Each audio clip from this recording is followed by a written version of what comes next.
When it comes to tailgating, you're in a league of your own, so you gotta pick a bun that plays at the same level. Ballpark Buns, otherwise known as America's favorite buns, always deliver the goods. Find Ballpark Buns near you at ballparkbuns.com. The Fantasy Focus Football Podcast is presented by ZipRecruiter. Hiring used to be hard. Multiple job sites, stacks of resumes, a confusing review process. But today, hiring can be easy with ZipRecruiter, the highest rated hiring site in America. And now our listeners can try it for free at ZipRecruiter.com/06010. ZipRecruiter, the smartest way to hire. Fantasy, you're in the 06010.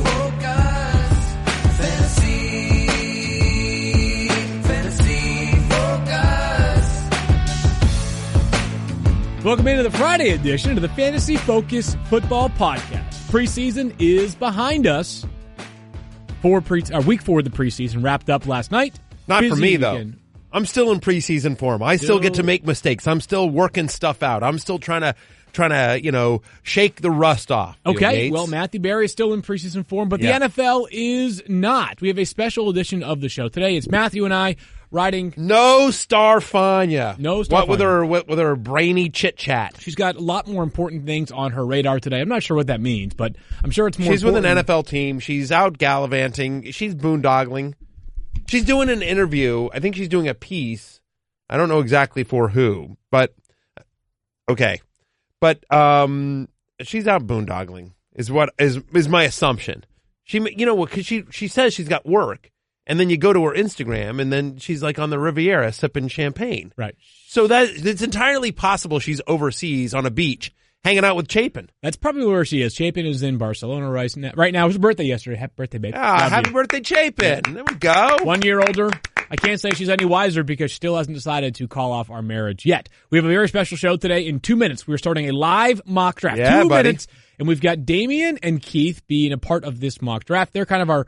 not cool Keith and random Damian. Well, I was going to say, they are not just participating in the mock draft, but they are the overseers of this draft. Daniel is pointing you thumbs up.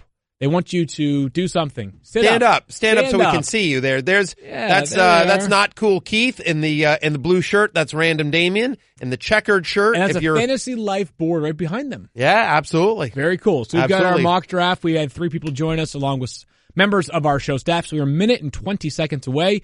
First pick belongs in this mock draft to Jonathan Luna, who handles all of our digital video production. Matthew, you have the pick 2. I have pick 9 on today's in today's exercise. This should be fun. Yeah, well, exactly. And so you might want to launch your draft, by the way. Oh, is that what I'm doing? Yeah, good. Thanks. Right. Yes. You're welcome. We're going to do a mock draft, and the idea here is just give you an idea of how we're picking them when we actually have to make picks that I don't want to say necessarily count because we're not going to play this league out, but it'll give us our an thought idea. Process as we go through the league here. It is a 10-team ESPN standard league. That means 1 quarterback, 2 running backs, 2 wide receivers, a tight end, a kicker, a flex, and PPR scoring. PPR scoring. Yes. 4 points for a touchdown pass. Correct. So and 6 bench spots. You'll get a feel for how we would draft it as we are making these decisions. How far would a player like, for example, Alshon Jeffrey fall in a mock draft? How high, for example, would a quarterback go in a mock draft?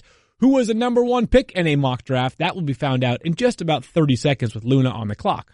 And are we talking Secret Squirrel? I mean, Secret Squirrel, you're in this draft? I begrudgingly, you guys did allow me to participate in this, so I do appreciate that. So you're in this draft. Yeah. Our buddy Mackenzie Kramer, yeah, the researcher for the Fantasy Show on ESPN Plus, he's in this draft. Yep. We just mentioned Luna, our director's in this draft. Random Damian, not cool Keith. And then there's some actual randoms in here. By the way, Luna is officially on the clock. He has begun 16 rounds, of course, which means 7 bench slots, I should say, as we get rocking and rolling here. I have picked 9. Matthew has picked 2. Keith has picked 10. Damian has picked 5. Daniel has picked 6. We will update you along the way with some of the notable. We're not going to hit every single pick, but we'll give you some notable ones, especially early on, because there are a lot of notable players that are on the clock. You are on the clock right now, Matthew. I am indeed. And so, look, for me, it's really between Todd Gurley and Le'Veon Bell. I have Le'Veon Bell at 1, so I would have gone with him, but he falls to me at 1. I know a lot of people are concerned about the holdout, and I'd be a little bit nervous too if he hadn't done it last year and had another great year. Again, 3 of the last 4 years, he's been a top 3 fantasy running back. I think he has the highest floor of all the star running backs. He's done it for the longest time. So give me Le'Veon Bell after Todd Gurley goes one. Field, who's your number one pick? Todd Gurley is my number one pick this year. Again, I feel like the upside for Todd Gurley is greater than any other player in fantasy football this season. A bit younger. But is that at the one spot, is that where you're going with upside? Because I go with floor. It's both. Because I don't think that the floor for Todd Gurley is anything less significant than that for Le'Veon Bell. Sure. He might be slightly less volume heavy in the passing game than Le'Veon Bell, and maybe even the running game as well. But the floor of Todd Gurley's running game is not merely the number of touches, but also the yards per carry. I mean, Le'Veon Bell was 3.9 yards per carry last year. We are not trying to overthink one of the top two players in fantasy that much. By the way, our person that joined, one of our randoms that joined the league, literally went the entire minute and then didn't take a player. So we're off to a rousing start with our rando. But thank you to whoever was pick 4 who picked right away. Yeah, so that's Mackenzie Kramer from the Fantasy Show. So the rando, yes. Do we want to say his name or no? Let's see if the rando gets more involved. I wonder if the rando went David Johnson at 3. Ezekiel, so he was auto-picked at David Johnson 3. No issue there.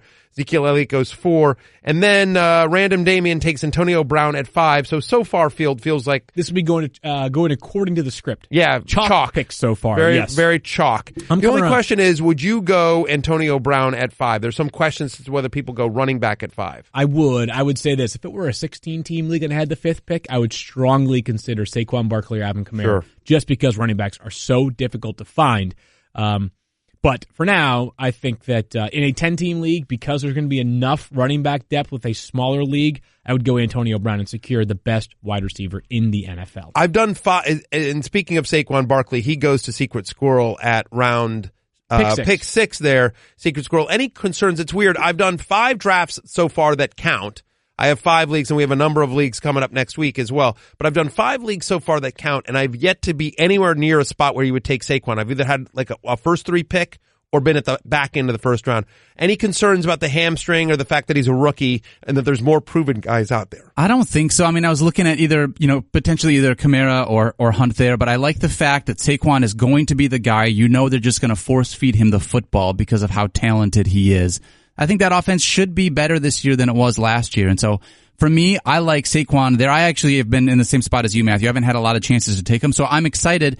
This is one of the things that's great about mock drafting. I'm drafting in a position that I haven't been in yet, so let's see how it works out in case I get one of these mid-round picks next, for one of my upcoming drafts. It'll let me know sort of what it is that I'll have as a strategy going forward. I had picked 9, and the good news is only 2 of our 3 randos actually took the full minute. The other one seemed to make a pick with like seconds left to go on the clock.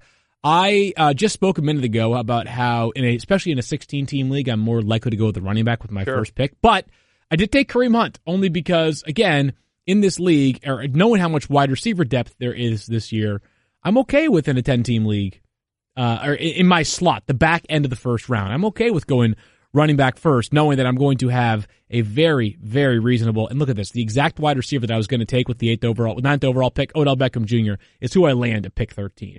So just to sort of recap the league, so Barkley goes, and then Kamara, which is sort of chalk, a little bit of a surprise with Melvin Gordon going to one of the randoms, leaving Kareem Hunt for you at pick 9. Yep. After 9, not cool Keith goes DeAndre Hopkins with pick 10, and then steals Christian McCaffrey from me. I love my little CMC. Yep. I think surprised you went that high? No, I mean, I have him inside my top 10. A little surprised, but I mean, Keith's been hearing me talk about McCaffrey, and poor Keith had to edit a bunch of different columns where I keep talking up McCaffrey. So no surprise there on McCaffrey. And then, you go with ODB, not Julio. So you took Beckham over Julio and Michael Thomas.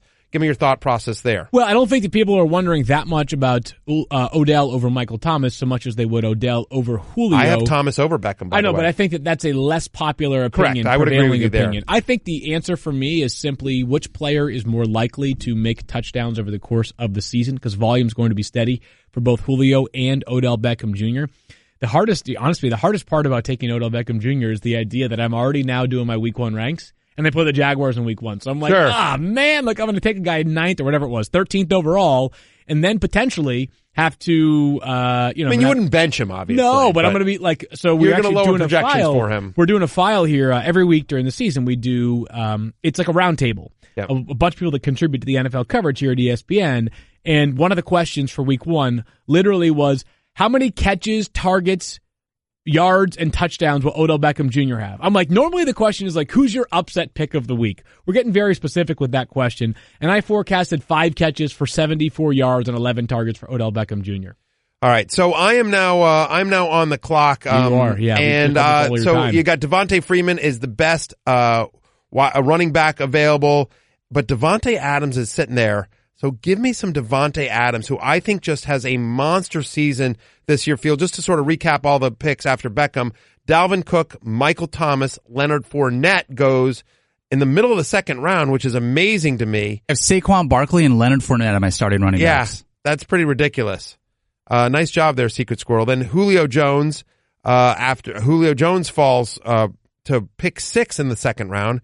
Keenan Allen goes to McKenzie, then A.J. Green, and then I just took Devontae Adams. I've said this before that I think there are 7 elite wide receivers this year, Field. Okay. And in whatever order you want to put them, but it's Antonio Brown, it's DeAndre Hopkins, Beckham, Thomas, Julio, Keenan Allen, and Devontae Adams. And I want one of those 7 if I can get it. So he's the last of a tier to me. Again, double-digit touchdowns each of the last 2 years, only 25 years old. Did you exclude A.J. Green from that? I did. Okay, so you I don't excluded consider A.J. him. Green. I am nervous about A.J. Green. He's Gotcha. one of my chicken players. If you read my 10 list of 10 Right. on ESPN.com, that column file. just came It's out out. there Thank right you now. very much. Yep. I'm a company man. I did a list of 10 players, my chicken players, because, you know, Jim Harbaugh says chicken is a nervous food. Right. It's a nervous bird, I should say. He said Jim it was a Harbaugh's nervous bird. great, by the way. He is. So, by the way, You're on the Luna clock. goes Evans and Freeman back to back with me. And so, you know, I'm sitting here and normally I might think about, in terms of the running backs available to me, McKinnon, Mixon. But you know what? Gronk is just sitting there. Right. He's just sitting there with those big incentives waiting for you to grab him. Yeah, you give know? me Gronk at the top of the third round. I like Rob Gronkowski there at pick 2 in round 3. I mean, again, all those incentives. Louis Riddick talking about how the middle of the field is going to be wide open. We talk about the lack of depth that the Patriots have field in terms of, I mean, it's Hogan, Dorsett, and Patterson until Right. Edelman comes Really back. what it is, though, is it's Gronk, it's more Gronk, right? Exactly. Yep. Exactly. I mean, I think James White's going to be a lot more involved early on. I think he's a sneaky DFS play early in the season. Sure, yeah. Yeah, give me some Gronk magic there. After I went Adams, then Mike Evans and Devontae Freeman goes at the turn to Luna. I take Gronk, and then LaShawn McCoy goes next. Yeah, by the way, I'm surprised. So this is a mock draft show, but I think amongst the storylines we're keeping an eye on this weekend is, like, for example, will the Patriots add a wide receiver at some point over the next 3 days? We know who gets cut, and right. So there are a lot of storylines, like what happens to like a crowded Jets backfield? Like, isn't it? I'm not saying these guys are stars, but like when Thomas Rawls, for example, if he gets waived, like that's a name who used to be like a legit fantasy player. Kendrick West was already, signed recently. I mean, listen, like, there are rumors Randall Cobb doesn't make the roster. Make the roster in Green Bay because of the contract situation there. Sure, yep. Could you imagine the Packers cut Randall Cobb and Bill Belichick's on the phone 10 minutes later? Yeah. Hey, Randall, you ever heard of a guy that's actually as good as your other quarterback, Right. Aaron Rodgers? Randall's like, no, it doesn't exist. Right. Actually, it does. His name is Tom Brady. Right. Sign him You want up. to come play? After Gronk, so McCoy, Kelsey, Mixon, Howard, and McKinnon. I don't know if we can get a shot of the board here. So there you go. There's the Fantasy Life board. Our thanks to Bed Bath & Beyond for donating that. Sure. So where are you on LaShawn McCoy this year, Field Yates? Where am I on LaShawn McCoy? I am on the. So again, we will state this very clearly. LaShawn McCoy does have a pending legal situation. Right. We do not know the timeline, nor the eventual outcome, nor anything other than what has been reported over a month ago at this point. If he plays for 16 games, I still believe he's got the best chance of any player in the NFL to lead his team in obviously rushes and also receptions. I agree with that. I mean, the volume may be key. I mean, that's the volume. That's what you're banking on with McCoy. I don't think it's a particularly good offensive line or frankly, an offense. Yep. But he literally may touch the ball 450 times. Right, that's the thing. I mean, is that, just like they're going to run him into the game. People said all these mitigating factors about Sean McCoy. It's like, yeah, David Johnson had a lot of those same things in Arizona, like bad offensive line, lack of weapons besides Larry Fitzgerald, and yet he still was a monster 2 years ago. So you do not need an all-star cast after that. All right, here we go. By the way, with the highest quality socks, underwear, and T-shirts, there's no need for luck with Stance in your starting lineup. Stance has you covered with all 32 NFL teams, so you can support your team with their exclusive styles. Hey, I'm going to interrupt your read for Stance because you're on the clock with 30 seconds left. And left. I want to tell you why I just made the pick that I did. I will explain it after I finish this live read. All right. Delivering the ultimate in comfort and fit, Stance has you covered with basics they're anything but. The Stance R&D team utilizes innovative new technologies to drive the highest quality socks. Their quality yard blends not only give you the most comfortable product, but the most durable as well. Their signature butter blend fabric is like nothing you felt before, utilizing natural products to give you the ultimate softness that only Mother Nature could provide. Stance offers basics in a variety of prints, patterns, and colors, no longer just black and white. NFL socks for multiple designs for each team, and not just socks anymore. Stance now makes T-shirts and underwear for both men and women. Kids' sock sizes range all the way up to XXL, and underwear and T sizes range from small to XL for men's and women's only. XXL is available in limited styles, and Stance has you covered with the basics that are anything but. Make game day every day by heading over to stance.com/FFF to get yours now. All right, Field. So let's see. After McCoy went, then it goes Kelsey, Mixon, Jordan Howard, McKinnon, a run on sort of those second-tier running backs. Larry Fitzgerald goes at pick 8 in the third round. And then it's to you, and you go with Stephon Diggs. Stephon Diggs, I actually really wanted Larry Fitzgerald. That's who I had my eyes on. The person in front of us was on the auto pick, so they took Larry Fitzgerald as the highest-ranked player left. But that's okay. I would have taken Larry Fitzgerald if I were playing that person's slot as well. My next pick rolled around after... So Royce Freeman goes and T.Y. Hilton at the end of round 3 in the turn there towards the start of round 4. So were you thinking another wide receiver? What were you looking at? I was thinking another wide receiver. I have Kareem Hunt as my running back, and I wanted to fill out my flex spot, understanding it's PPR scoring with Odell and Stephon Diggs. Feel really good about my wideouts already. I took Jarvis Landry. And I have said this, and it's hard for me to say that his stock is up during the preseason because his stock was already high after 400 catches in his first 4 years. But I feel better about Jarvis Landry than I did previously. Plus, I'm wearing a Bless Him shirt right now. Yeah, How about that? You got it. You had to do it. GV Art and Design. This actually, it turns out I got this shirt, but it turns out that Keith, he has like a family tie to the company that makes this. We found that out this morning. So shout out to GV Art. What a good idea. Bless him. Bless him. Bless him indeed. So after you take Jarvis Landry, just to recap here, so Adam Thielen then goes next, Zach Ertz, Tyreek Hill to Secret Squirrel there as pick 5 in the 4th round. And then Kenyon Drake goes to Random Damien. Of course, Random Damien apparently not following me on Twitter. Doug Baldwin. Boy, has he fallen. Round 4, pick 7, Demaryius Thomas. And then it comes to me, and I was thinking about a running back there. At this point, my team is Le'Veon Bell, Devontae Adams, and Rob Gronkowski. But the rest of the running backs there are all sort of in the same tier for me. Right. And I know I've got one of the next 2 picks, and Amari Cooper is just sitting there. You know how much I love Amari Cooper. I have him as a top 12 fantasy wide receiver. So, again, just sort of following my board, I went with Amari Cooper. So I've got Adams and Cooper. I like that wide receiver pair. I've got Le'Veon Bell and Rob Gronkowski. So just got to hope, and we'll see what falls around to me here next.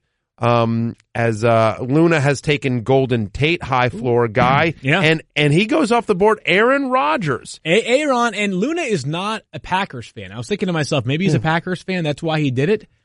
I forget who his team is. But it's the first pick in round 5. I have no issue with Aaron Rodgers in the first pick of round 5. We were doing a draft yesterday with some very kind and generous folks who won an SB auction item, and we mentioned that like at the beginning of round 5, if Aaron Rodgers is sitting there, or the end of round 5, beginning of round 6, I am pulling the trigger. Tom Brady, Aaron Rodgers, I'm in. I'm just not doing it in round 3 when so many people are doing that. Yeah. You're up, bud. So a bunch of running backs here, and I'm going with Alex Collins, who I think is interesting. Like, I was looking at him, I'm looking at Marshawn Lynch, I'm looking at Lamar Miller, I'm looking at Derrick Henry. They're all sort of in the same range there. And honestly, for me, because I play in so many leagues, just in terms of my thought process, I don't really have a lot of Alex Collins shares. So if I were playing out this league, I would actually say, you know what? Because I like Alex Collins. I think he's a talented player. I agree with Lou Riddick, who says the Baltimore Ravens offense is going to take a significant step forward this year.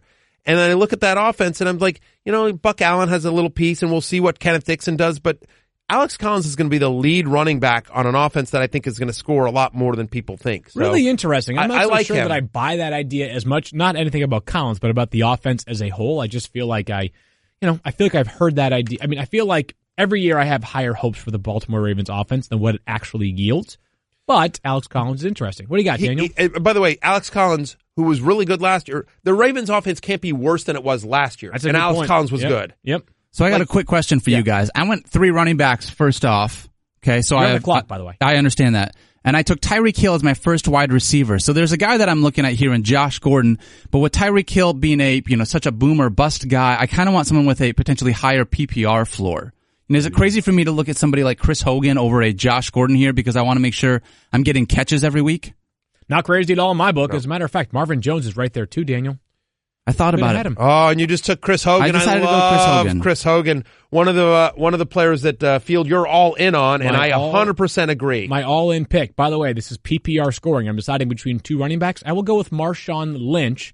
I was trying to decide between him as one of the guys that I was thinking about. Yeah, talked about him as a player that we think could have more value. I think he's going to find the end zone quite a bit. He looked refreshed during the preseason. Oh yeah. And if he's motivated, and he should be, I think, and I should not say if he's motivated. All NFL players are motivated, but Marshawn Lynch, I'm in on. And Keith, by the way, back up. Roll it back. Can we roll it back or no? No, we can't. It's a mock draft. It's okay, but you're a Cleveland Browns fan. You got Carlos Hyde, Keith Lipscomb. Carlos Hyde is, you just talk about people that have looked good in the preseason, Field Yates, and that's certainly, just to recap real quickly, after I took Alex Collins, Allen Robinson, Lamar Miller, Derrick Henry to random Damien, then Chris Hogan, Secret Squirrel got him. We love that. Josh Gordon goes right after Chris Hogan. Seems like you're really deciding between Hogan and Gordon in a lot of drafts that I've seen. Both have tremendous upside. Marvin Jones that we just talked about. You just took Marshawn Lynch. I did not. I took Marshawn Lynch. Yes. Then Carlos Hyde and Corey Davis goes to Not Cool Keith. Two upside plays. Hyde has certainly looked good in the preseason. And then the second quarterback off the board, Field. That's right, Tom Brady. I said just a minute ago I'm okay with Aaron Rodgers or Tom Brady at the top of the 5th, maybe even the bottom of the 5th or the top of the 6th. And here we are, top of the 6th round, the 6th pick in the 6th round. Sorry, the 2nd pick in the 6th round. I take Tom Brady. And, when it comes down to quarterback play, we talk about the depth at the position. So I get it if you want to wait until rounds 12 or later. We also have we've talked about some variance within positions, right? If you can win your position week by week, and in theory, a Tom Brady or a Rob Gronkowski or an Aaron Rodgers or a Travis Kelce can really give you that edge, there's something to be said for that, which is part of the reason why I snagged Tom Brady. My starting lineup is coming together nicely.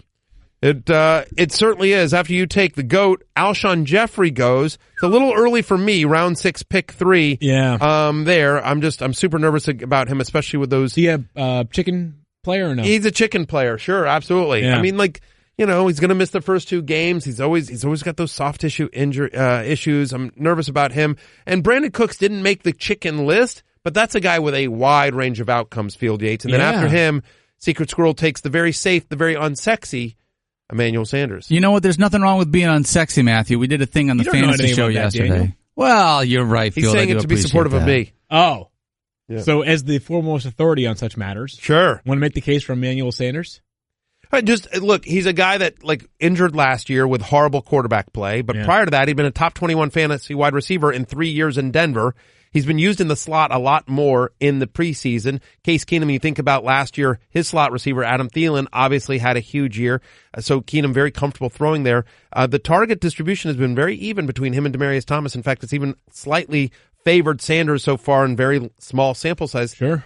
I think Sanders is just very underrated, given where he's going in drafts. He's going as wide receiver 29 or 30. So I am on the clock here now, and again, with Alex Collins, maybe a little bit unsure. Le'Veon Bell, wide receiver is super deep, Field. So I want to go running back here. And Jay Ajayi is out there. Dion Lewis is out there. Rex Burkhead.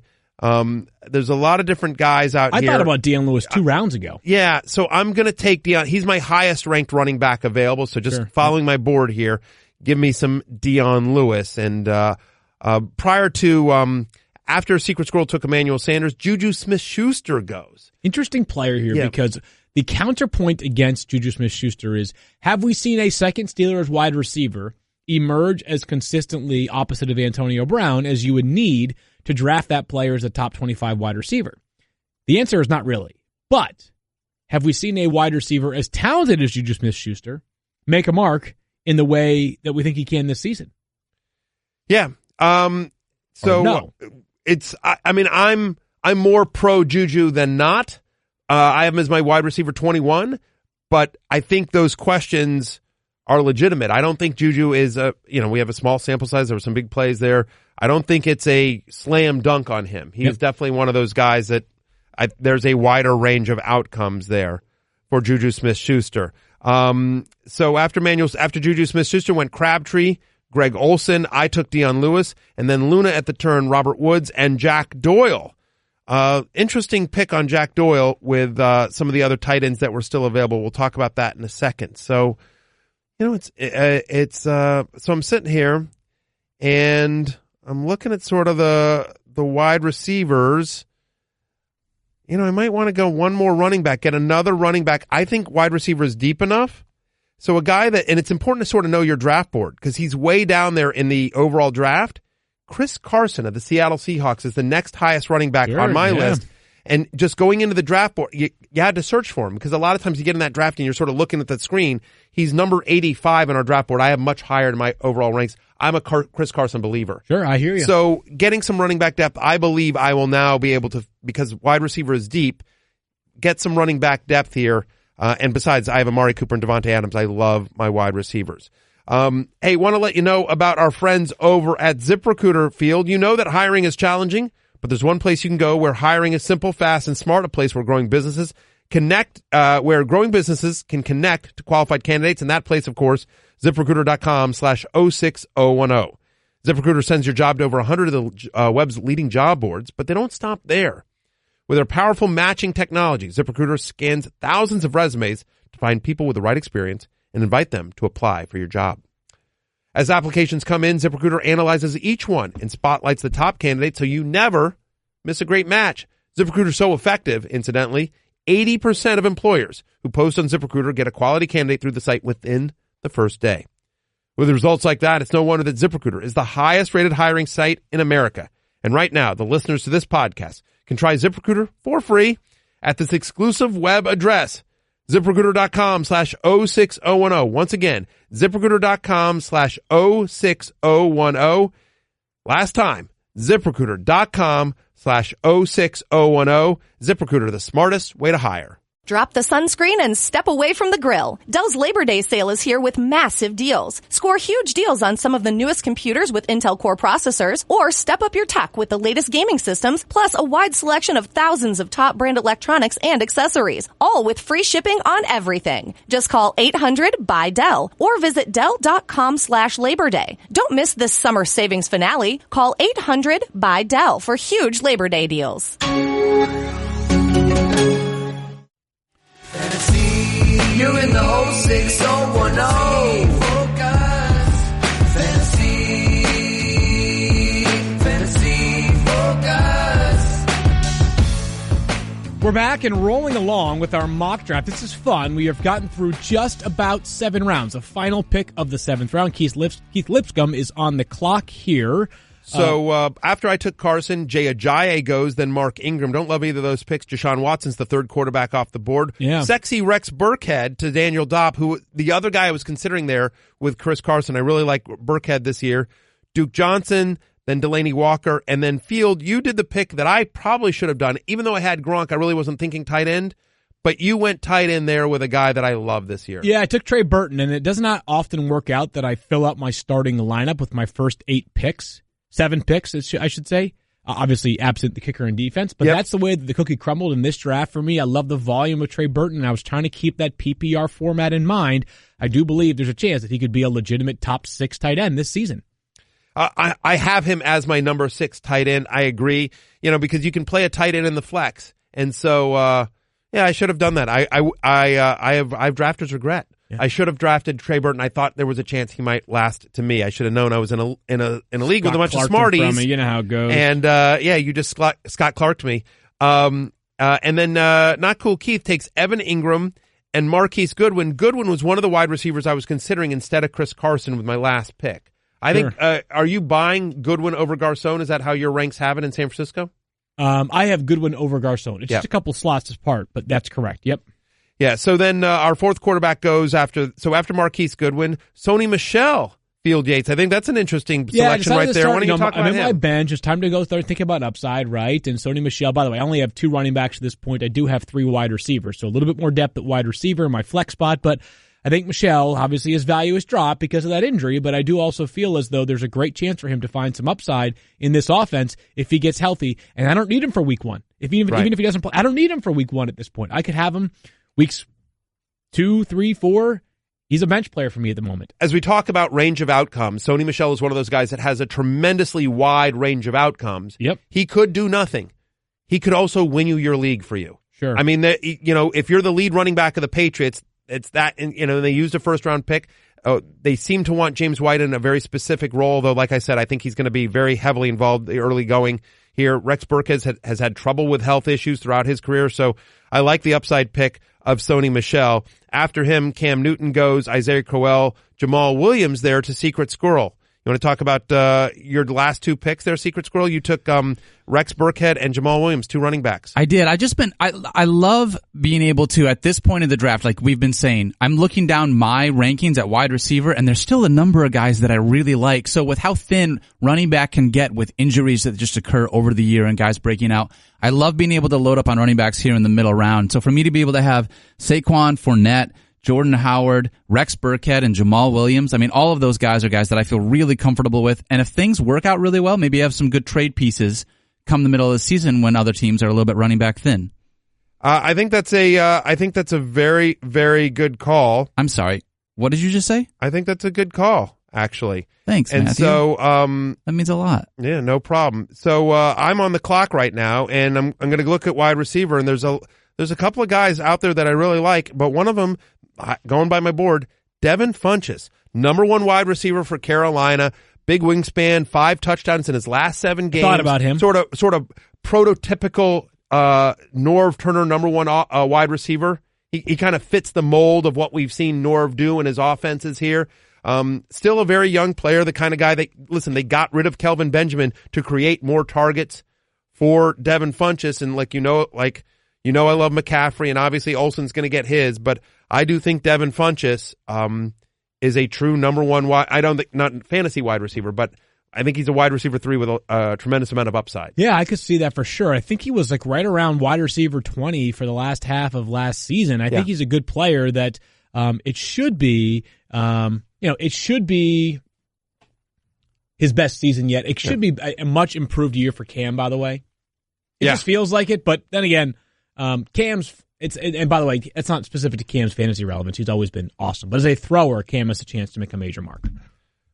We agree there, my friend. Okay, Alrighty. so after Devin Funchess goes, Luna takes Robbie Anderson, and then I think he does this just to mess with Secret Squirrel, Kerryon Johnson off the board. How about that? Which brings me to me, and sort of again, I feel like I can wait on quarterback still at this point because it is so deep. So I just want to, again, because I went running back for my last pick. Now it's just about, to your point, it's just about depth. It's just about grabbing guys here. So my wide receivers at the moment, Devontae Adams, Amari Cooper. I just grabbed Devin Funchess, and it feels like it's time for my little Cooper Kupp. Little Cooper Kupp. Wow, he's still on the board. Right. I mean, so Cooper Kupp, who was one of the top 5 receivers in the NFL last year in red zone targets, got more targets than anyone else on his team. And so, when you've got Woods and Cooks on the outside, the middle of the field is wide open for Cooper Kupp. And so they're going to be, Cooks and Woods are going to be competing for those, for the outside targets. But the middle of the field is all there for Cooper Kupp in Los Angeles. No doubt about that. Yeah. And so in a PPR format, obviously plays to what Kupp does well. A little Cooper Kupp.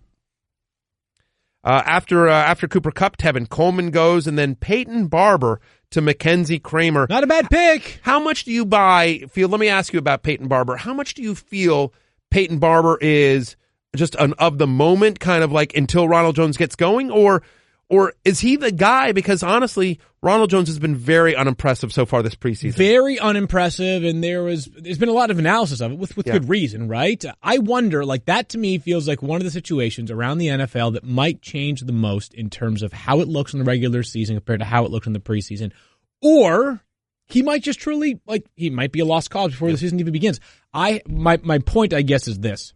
I have the least feel, or that's one of the backfields I have the least grip over in the NFL. Like, I just don't know. That, Indianapolis, those are two that come to mind right there. Right.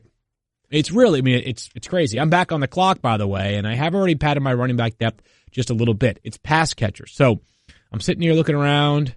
All right. So while you're looking around, after Peyton Barber went, Julian Edelman went, who was somebody I was thinking about as well. Then Kyle Rudolph, that's a nice tight end grab there by Secret Squirrel. Russell Wilson, quarterbacks are starting to go off the board. Randall Cobb and Pierre Garçon to you, Field Yates. Pierre Garçon, we just talked about it a minute ago. I do have Goodwin a little bit ahead of Pierre Garçon, but his numbers were massive last season when he was healthy before that neck injury. I'm in on Pierre Garçon as a very good value right here. Yeah, I mean, basically the end of round 9, Garçon, who appears to be healthy. And we all, I think you and I both agree that the San Francisco 49ers offense under Garoppolo is going to take a big step forward this year. And it's going to be mostly Goodwin and Garçon, although I will say I do like George Kittle. I think he's going as tight end 19. I have him as my tight end 11. So interesting. Yeah. I have him taking a big step forward. Not cool, Keith, not only doing the stickers, but listening to the podcast as he takes James White, as we've been talking him up a little bit far. And then he goes with Andrew Luck. I was hoping Andrew Luck was going to fall to me. Carson Wentz has already gone as well. So I was hoping Andrew Luck was going to fall. Yeah, Andrew Luck is the what number quarterback is he off the board? I think like the 6th quarterback off the board. 6th or 7th. He's the 7th quarterback off the board. By the way, I took Jamison Crowder, who I was considering with my previous pick. I've got all sorts of Redskins wide receivers, either past or present, now on my roster. After Crowder, and I love that pick, hail to the Redskins, hail victory, goes another Redskin. Chris Thompson goes here, and then Jimmy Graham and Will Fuller to you, Secret Squirrel. What do you like about Will Fuller the 5th? I like the upside. I mean, we saw what he was able to do. Obviously, there's going to be definite regression there, but he is such a massive big play guy waiting to happen, and especially with Deshaun Watson coming back, being healthy. DeAndre Hopkins on the other side, you know if they're going to double team a guy there, it's going to be Nuke. So I think Will Fuller just has a ton of upside, and with what I have as far as my receivers, that's what I'm looking for at this point in the draft. I want someone that has the potential to absolutely blow up, and then I'm left with these tough whiteout decisions where do I start him or someone else?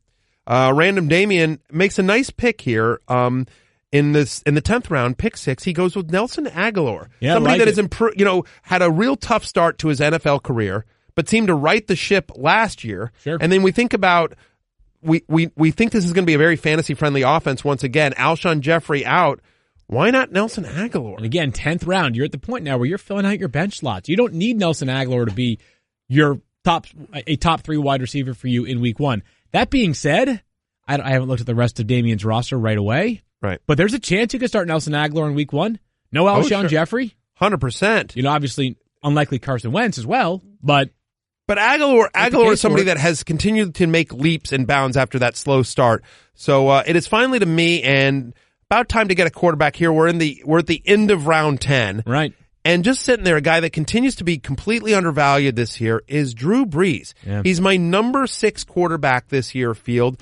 Every single metric you look at for Drew Brees from last year is right in line with everything he's done in his career, except the touchdowns. 23 touchdown passes, and I just don't believe that offense is as conservative as it is or is as run-heavy as it is, especially with no Mark Ingram. I believe there's no way Drew Brees throws only 23 touchdown passes again.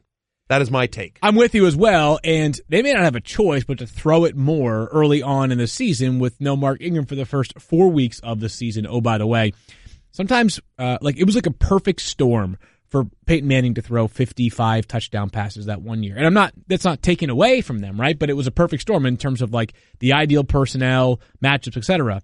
It was sort of the perfect storm for Drew Brees to throw 23 touchdown passes last year. Just so many effective options out of the backfield that, there's no way that 23 number goes anywhere but up this year. Yeah, he's just too good. That's been too prolific an offense for so many years. I mean, he's thrown at least 32 touchdown passes every 9 out of the last 10 years. So it's just in the game of what's most likely to happen. It is most likely that Drew Brees throws more than 23 from last year. You're back on the clock. Yeah, I'm back on the clock. And you know what? As much as I like Chris Carson, I'm going to go ahead and take Rashad Penny because I don't feel like it's a committee. I feel like the Seattle Seahawks have traditionally been, and Pete Carroll has traditionally been, a one running back guy. Sure. And so sort of to wrap up that Seahawks running back situation here with wherever I got, I'm getting Penny in the 11th, and I think I got Carson in the 8th or 9th. Yeah, so to get a nice job pairing them, I'd say. So there you go. Yep. I'm a big Chris Carson believer, and just in case I'm wrong on Chris Carson, here in the 11th round, I'll take Rashad Penny. There's still a lot of wide receivers out there that I like that have some upside, and again, with Devontae Adams, Amari Cooper, Devin Funchess, and Cooper Kupp, it's just my 5th wide receiver. Here's some good news. We are about to finish up round 11. We're halfway through round 11. We have not yet seen a defense come off the board. Smart drafters in this room. I'm surprised, though. Yeah, usually this is about the time where you see somebody take Jacksonville. Yeah. We were in our staff league. I said this, I typed this in the chat. I said, now I've seen everything. Because, Eric Carabell. So, I've worked with Eric Carabell for almost 13 years now, or 12 years. I've worked with Eric Carabell for 12 years, and I've known him for probably 18. So I've known Carabell forever, for a long, long time.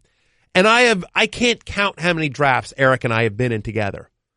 And Eric, and I don't think he would mind me saying this, Eric is a conservative drafter. Correct. Eric is very risk averse, just knowing sort of his strategy and his theory and philosophy about fantasy sports in general. He is very, very risk averse. He's very conservative. And I have literally in 12 years and probably thousands of drafts that I've done with him, mock and real, I have never seen him take a defense early. And yet in our staff league, our 12-team staff league the other day, he took Jacksonville, I think, in the 11th. Early. Yeah, and I think the thought was, and again, I mentioned this before, it's variance, right? It's the idea that you can have that much of a gap at a position relative to your opponent each and every week, which is the case for taking a defense early. In my 9 rules piece, which lives on ESPN.com, and is a good refresher as we get closer You're a company to the man. busiest weekend of draft season. Yeah, check out Fields' 9 rules of drafting. It's wait until the last 2 rounds for your kicker and your defense. Sure. Maybe the 3rd to last round for your defense. But we are seeing more and more of people taking Keith. There he goes. Yeah, Keith just to mess with us. Just to troll us. Yeah, Keith just to troll us. Well, this whole round is just people trolling me because after I went Rashad Penny, okay, Ronald Jones goes off, Kelvin Benjamin, Aaron Jones from Random Damien, who's only spent the last month hearing me talk up Aaron Jones. So that's a total troll job. Sure. A troll job on me. Keelan Cole goes to Secret Squirrel. I was going to go Aaron Jones to be able to handcuff him with Jamal Williams if he fell to me, but I like Keelan Cole because he's going to be he's going to get targets in that offense, especially with the injury to Marquise Lee. Then Josh Dotson goes, and everyone knows I love Josh Dotson, my Redskins, Devontae Parker. And then, Field, you take another one of the deep sleepers I love, Kenny Golladay, Babytron. Kenny Golladay, Babytron is our friend JJ Zachariason calls him, and then follow that up with Adrian Peterson at the top of the 12th round. I wonder, a lot of people are asking, where would Adrian Peterson land? I got him at the top of round 12. Right now, he would be my 5th running back, my 4th running back. But still, there is very little value in Adrian Peterson in the passing game. But having taken Sony Michel, Kareem Hunt, Marshawn Lynch, I might be wise to find one more pass-catching running back later on in this draft. Yeah, that's probably not a bad idea to do that. Thank you. So anyway, so after you take Adrian Peterson, and by the way, and I think that's perfectly great value, even in a PPR league, to get Peterson in the top of the 12th. Yesterday on the Fantasy Show on ESPN Plus, again, I'm a company man. We talked about Peterson. Did you know? The Redskins last year were 2nd in the NFL in number of rushes from 2 yards out. Is that right? Yeah. Now here's so second and goal. Now remember this. That is a stat that can be flawed a little bit. Of course. Because it also might mean that you had 3 chances where you went 1st and goal from the 1. Right, yeah. And you didn't score. 100%. Right? And they struggled running the ball, which I think is one of the reasons why Adrian Peterson appealed to them once Darius Geis suffered that ACL tear. You know, can I take a moment just to kind of peel the curtain back on what a workout is like for players in the NFL when they're brought in for a workout, right? Sure. Because Jake Gruden said after the fact, like, the thing that sold us on Adrian Peterson was the workout, because people, when they signed him, it was him and Jamal Charles, Orleans Darkwa. Yeah. People were like, wait, Adrian Peterson was objectively inferior to Orleans Darkwa last season. I'm just telling you, I'm pulling the curtain back here for a second. When we brought guys in for workouts, that workout could seal the deal in a way that you would probably not imagine, right? Like, a guy comes in, he takes a physical, we run him around, we do some bag drills with him, whatever the position is, he works with that position coach, and you'd be really surprised by how much that workout influences, because I think that coaches are always mindful of this. I saw him last year, whatever. So in December, Orleans Darkwa or Adrian Peterson looked like this, but it's now August. And I need to make sure that I don't just rely on the tape, because what if this guy has spent the last 6 months doing nothing related to football at all, and he's out of shape, and he can't even hold up for 60 plays over the course of a game. So Adrian Peterson gets signed in large part because of his workout, and you're right, Matthew, he is the best backfield option they will have in NFL. I think there's a chance. Look, it's going to be an offense that can score. It's going to be an offense that's going to be able to block the ball as well. So for me, I think there's a chance he falls into the end zone 8 times. I really do. Yeah. So that's the value even though he's not the most effective guy. We are cruising along, by the way. We are almost through the 13th round. So having fun here this is fun, by the way. This is cool. I feel like I'm at the stock exchange. Yeah. I've never been there, but I feel like that's what this would be like. This is what it would be. Yeah. Shout out to our friends at Stance. So after Adrian Peterson goes, Jordy Nelson, Alan Hearns, Patrick Mahomes. Right? Yeah. Secret Squirrel rolling with Mahomes. I went a little early on that, but I like the idea of being able to stack him with Tyreek Hill. I like stacks. I mean, that's just me. It's just a personal thing. I know there's not always a big deal about it, but I think there's going to be a big connection there with that arm this year. I like Damien's pick here in the sixth pick of round 12 with Marlon Mack. You're on the clock, by the way. I know. Thank you very much. Sure you're aware. Yep. Look, potential starting running back in the 12th round, which is what you got there as well. Jonathan Luna took Jordan Wilkins, so someone might be right in that pick of that span of 5 picks. One of those two could be right about a Colts running back. So now that we're in, I'm a believer in handcuffs. Sure. And so now that we're in rounds 12 and 13, so the end of round 12 for me and the start of round 13, what I did is, look, I have Gronk. I think Gronk has a monster year, but there's a chance he could potentially get hurt. So I went with a tight end that I have a tremendous, what I mentioned earlier, and that's George Kittle, who was a top 3 fantasy tight end over the final 3 weeks of last year. Again, super small sample size, obviously. But again, if you're buying into a full year of Garoppolo in the second year in Kyle Shanahan's system, George Kittle is a nice player that I know they like a lot in San Francisco talent-wise. And so wanted to grab him. It was between him or David Njoku. I have Kittle slightly higher, so I went with George Kittle just to get another tight end. Normally I won't do 2 tight ends, but if I have somebody like Gronk or Jordan Reed where there have been injury issues in their past field, I'll go ahead and grab another second tight end. And then because I've had Le'Veon Bell in a couple of real leagues, and then people always reach early for James Conner. Yep. I wanted to make sure I grabbed him as well. So I went in the top of the 13th, just lock up my first round pick in James Conner. I think, look, if something were to happen to Le'Veon Bell, I believe it would be more of a committee than we've seen in the past. I think you'd see some Jalen Samuels in there. But James Conner would be the running back you'd want in Pittsburgh, is my take at the moment. I'd agree on that. I feel like he's been one of the players whose stock has risen this preseason, even though it's, caveat applied that it's just the preseason. He feels like a guy that's been on the rise. He looks like a much better player from last year, really improved. After me goes somebody that I was considering one of the late run flowers. I like Cameron Meredith. I saw you tweet about that long touchdown he had last night. It wasn't a touchdown, but it was a long play. Long play, sorry. Yep. And then Big Ben goes, David Njoku, who's the other guy I was considering. Damien, of course, hearing me talk about him just takes him because that's what random Damien does. And then here's a guy that's really interesting as well, Secret Squirrel, Tyler Lockett, who we talked about on the show yesterday. We did talk about him on the show yesterday. With everything going on with Doug Baldwin only saying he's only going to be 80 to 85% for the entire season. I mean, he just got paid. He's got a ton of talent. I think there's more to Tyler Lockett and that potential than they have seen. And so for me to get him here in, what is this, the 13th round? I think that's great value with the upside he has. A lot of late round running back wide receivers going, and just shows you how deep the position is field.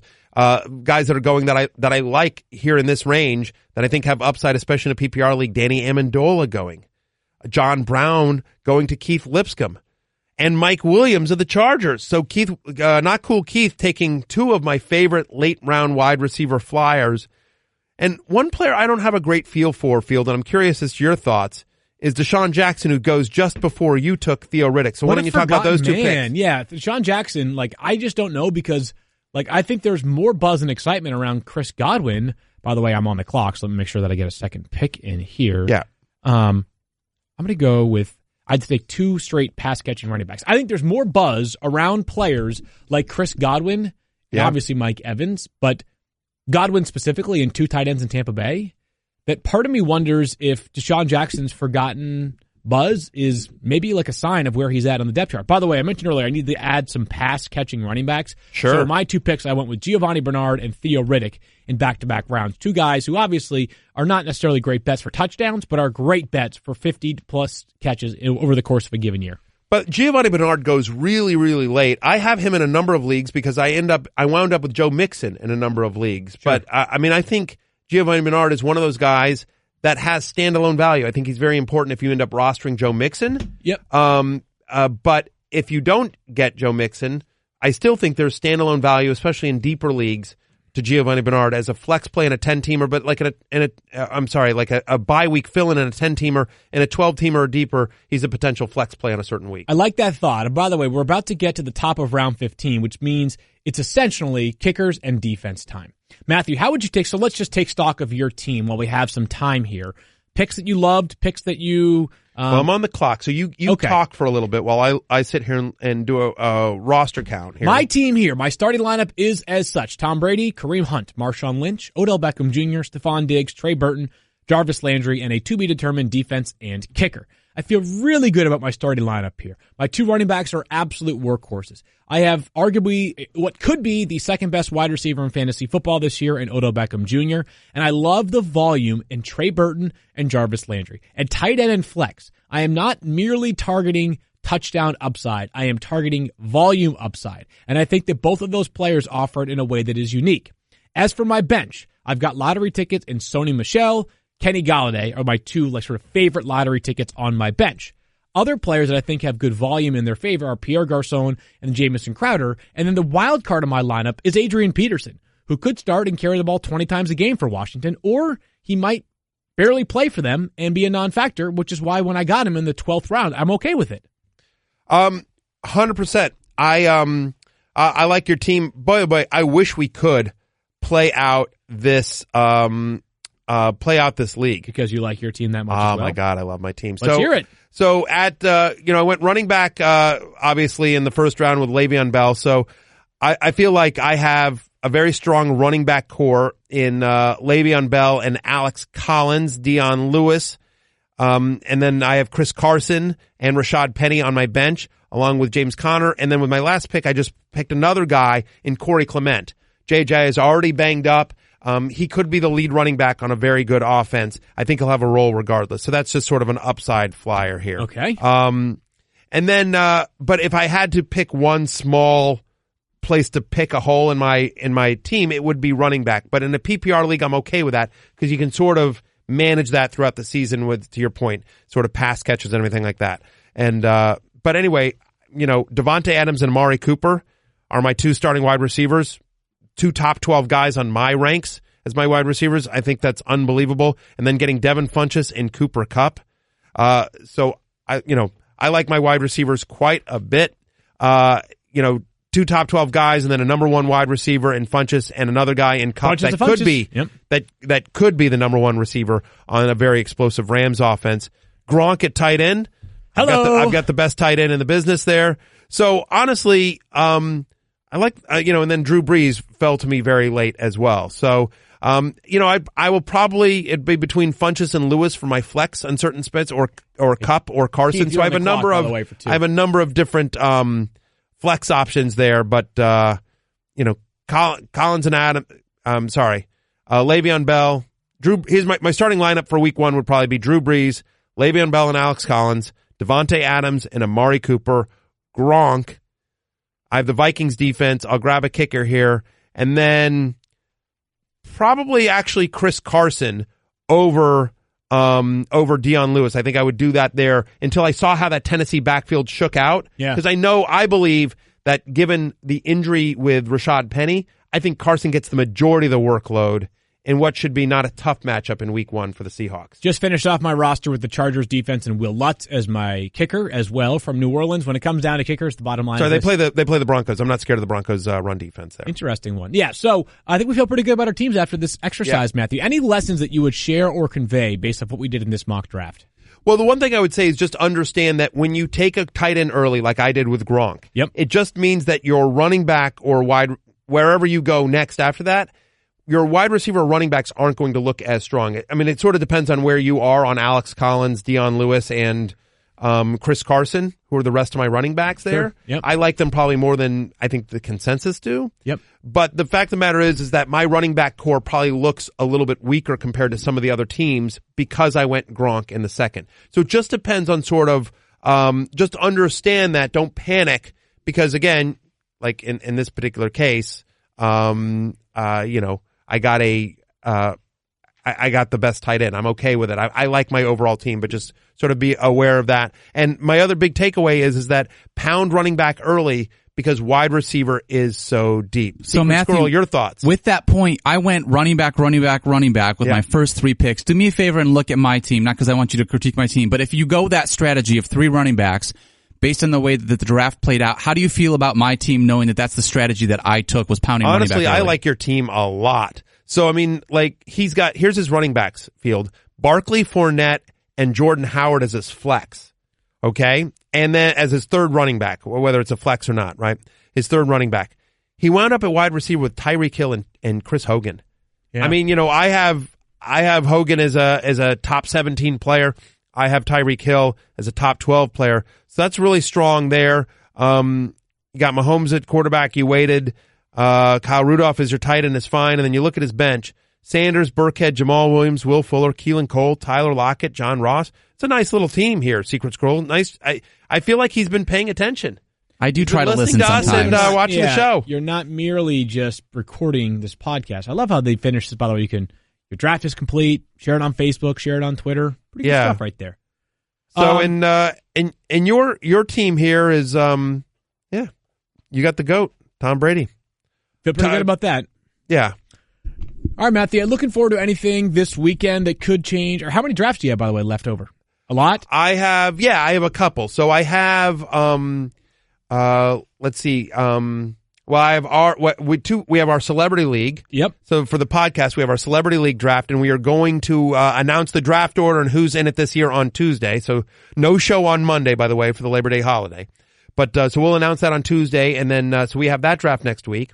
We have our War Room League draft. We do. Coming up Wednesday night.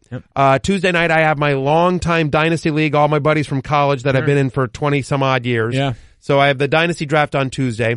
Got to do the friends and family draft of me and my wife and my kids and all of that. Sure, yeah. And then I've got 2 drafts. It's not going to be really a draft, but I'm doing those 2. I'm doing 2 vampire leagues. Remember I talked about this on the Fantasy Life app. Yeah.